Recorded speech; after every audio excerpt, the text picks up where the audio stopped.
Russia's war on Ukraine overshadowed a trip by Russian Foreign Minister Sergey Lavrov to Egypt, Ethiopia, Uganda, and the Republic of Congo last month. On his tour, Lavrov sought to play up the view that Russia's aspirations are in line with Africa's.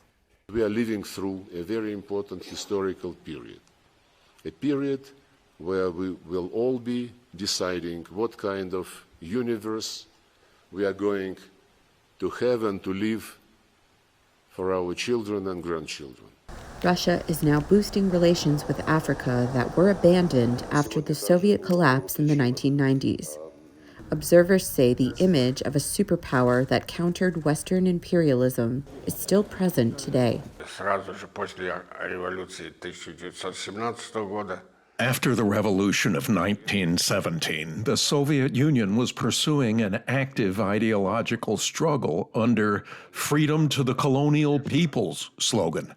And in the African mind, an image of Russia is primarily an image of the country that was actively standing against colonial domination.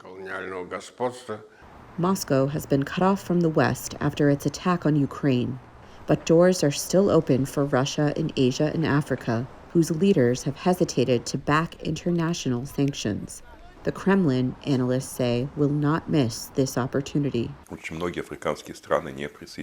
Very many African nations have not joined the sanctions pressure imposed on Russia that had been initiated by the West.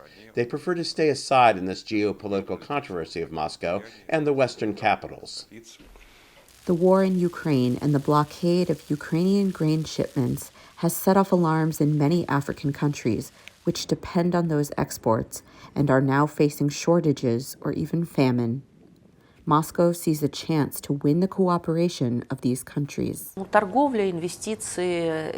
Trade, investments, energy, public health care, food security, no doubt, because so much is linked to the security situation in Ukraine. The African states suffer due to the restrictions on grain deliveries.